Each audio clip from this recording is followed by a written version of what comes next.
जय सिया राम। मैं आचार्य राजेश श्री राम जन्मभूमि अयोध्या से। प्रिय दर्शकों, कर्म, न्याय और दुख के कारक ग्रह शनिदेव 27 जुलाई से वक्र गति करने जा रहे हैं मीन राशि पर, और ये 11 दिसंबर 2026 तक वक्र गति करेंगे, अर्थात उल्टी चाल चलेंगे। जब से शनिदेव मीन राशि पर आए हैं पिछले वर्ष से, तब से मैं कह रहा हूं लगभग प्रत्येक वीडियो में कि शनिदेव इस समय वैश्विक व्यवस्था में व्यापक परिवर्तन करते हैं।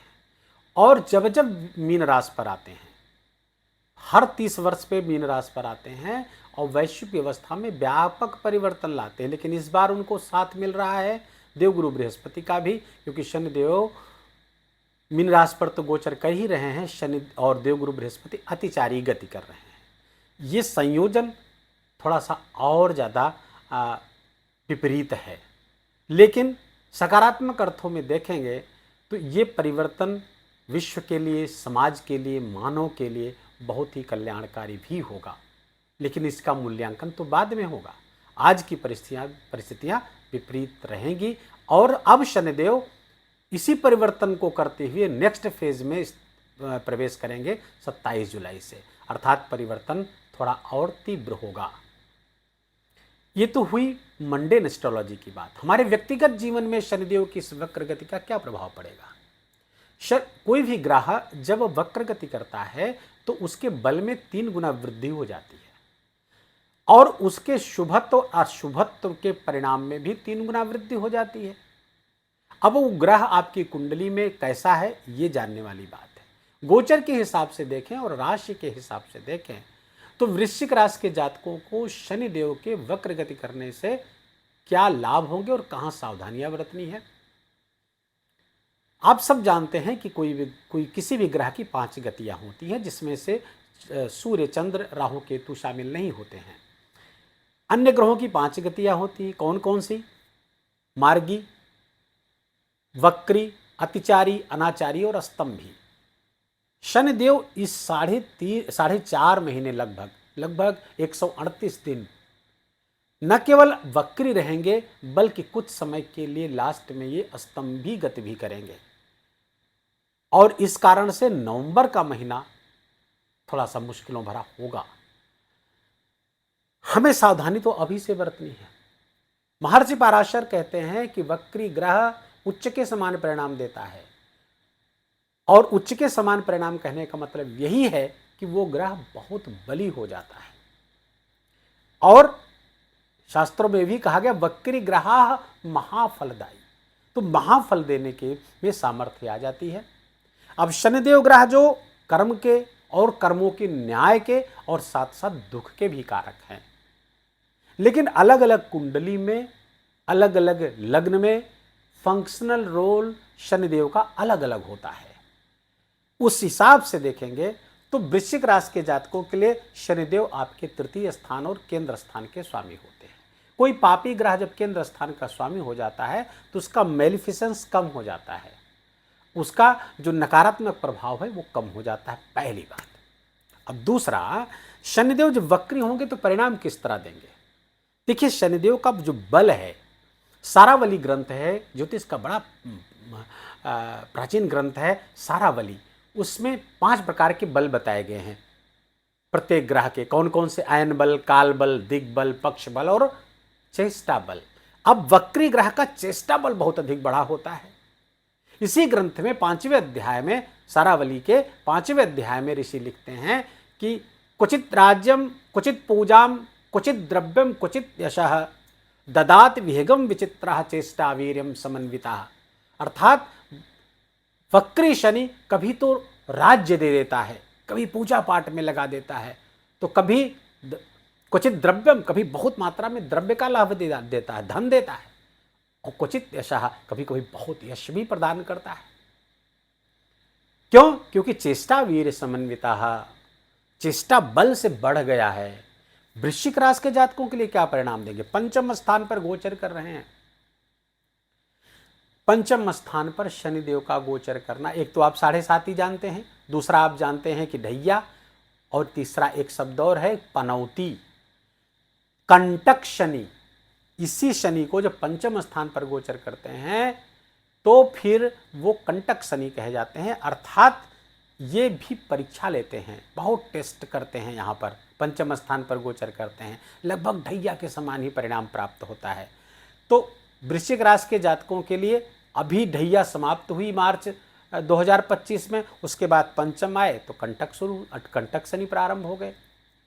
लेकिन वृश्चिक राशि के जातकों के लिए मैंने बताया केंद्र के स्वामी होने के कारण मैलिफिसेंस कम हो गया, इस कारण से पंचम कंटक शनि का प्रभाव क्षीण प्राप्त होता है, पता नहीं चलता है। अब शनिदेव जब पंचम स्थान पर गोचर कर रहे हैं तो इन पर देवगुरु बृहस्पति की दृष्टि भी है। कौन देवगुरु बृहस्पति? जिस राशि पर शनिदेव का गोचर चल रहा है, अर्थात मीन राशि के जो स्वामी हैं देवगुरु बृहस्पति, आपके भाग्य स्थान पर बैठे हुए उच्च के होकर के, न केवल उच्च के हैं बल्कि वर्तमान में तो पुष्य नक्षत्र पर भी गोचर कर रहे हैं। पुष्य नक्षत्र के स्वामी कौन है? शनिदेव हैं। तो कितना सूक्ष्म संबंध बन गया, शनिदेव देवगुरु बृहस्पति के राशि पर और देवगुरु बृहस्पति शनि के नक्षत्र पर।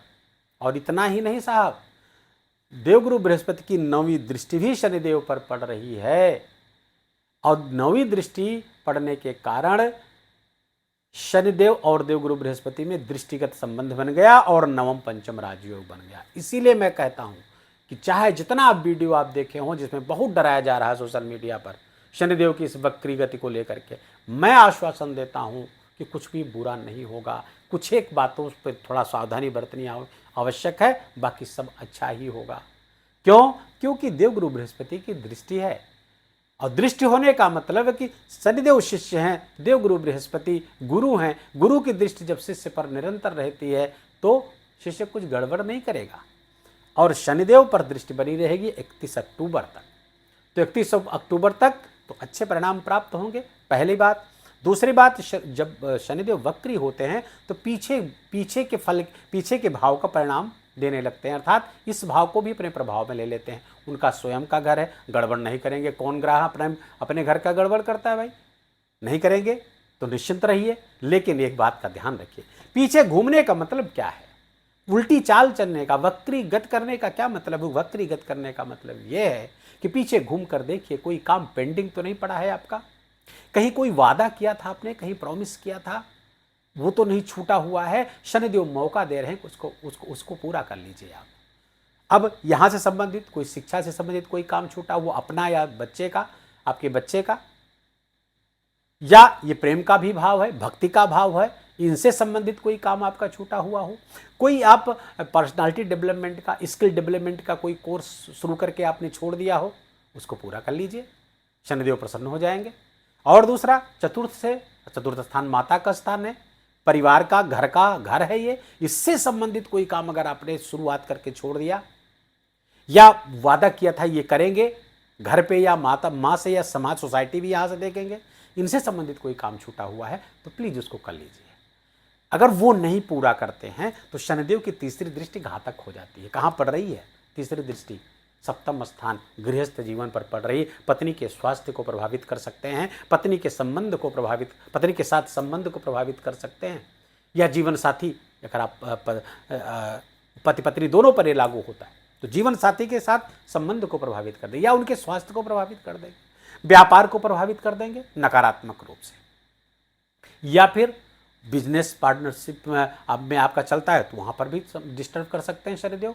तो ये काम पूरा कर लेंगे तो ये यहाँ से एकदम निश्चिंत हो जाइए आप, क्योंकि यहाँ पर उनकी मित्र राशि है और उनके नैसर्गिक मित्र हैं शुक्रदेव।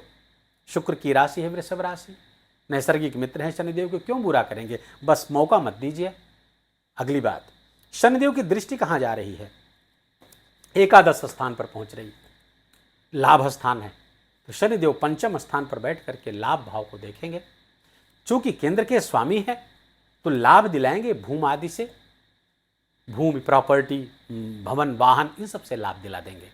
और क्यों दिला देंगे? क्योंकि दृष्टियां तो खतरनाक होती है, इसलिए दिला देंगे क्योंकि यहाँ जो राशि बैठी है वो कौन सी है? कन्या राशि। कन्या राशि के स्वामी कौन है? बुध हैं, और बुध और शनि में नैसर्गिक मित्रता है। नैसर्गिक मित्रता, मित्र के घर को कौन खराब करेगा? जब स्वाभाविक मित्र हैं, स्वाभाविक मित्र के साथ कुछ गड़बड़ नहीं हो, उसका तो सहयोग करते हैं, उसका तो हेल्प करते हैं हर हाल में। तो यहाँ पे शनिदेव कुछ गड़बड़ नहीं करेंगे, बल्कि इनकम को इंक्रीज करेंगे, बशर्ते कि ये आप काम पूरा कर लीजिए जिसकी हमने चर्चा की। तो इनकम से संबंधित कामों में 31 अक्टूबर तक, देखिए तिथि जरूर याद रखिएगा, क्योंकि शनिदेव तभी तक नियंत्रित रहेंगे जब तक गुरु की दृष्टि रहेगी, क्योंकि उनको अपना एजेंडा भी पूरा करना है। अब शनिदेव की जो 10वीं दृष्टि है आपके धन भाव पर पड़ रही है। धन भाव यहाँ कौन सी राशि है? धनु राशि है। मित्र यहाँ के स्वामी कौन है? देवगुरु बृहस्पति। देवगुरु बृहस्पति के साथ मैंने संबंध बताया कितना अच्छा चल रहा है, नवम पंचम राजयोग भी है। तो यहाँ पर शनिदेव कुछ गड़बड़ नहीं करेंगे, अर्थात कुटुंब से संबंधित, धन से संबंधित, कुटुंब की प्रॉपर्टी से संबंधित, वाणी, फूड हैबिट, इनके प्रति यदि अनुशासन आपने बरता, डिसिप्लिन रहे, तो शनिदेव प्रसन्न रहेंगे। निश्चिंत रहिए, कुछ भी बुरा नहीं होगा। लेकिन अगर इनडिसिप्लिन आया आपके खान पान में, फूड हैबिट्स में, वाणी में, जो मन में आया वो बोलते चले गए, तब समस्या पैदा हो जाएगी। साहब सोच समझ करके बोलिए। बस इतना सा ध्यान रखने की आवश्यकता है, शनिदेव बुरा नहीं करेंगे।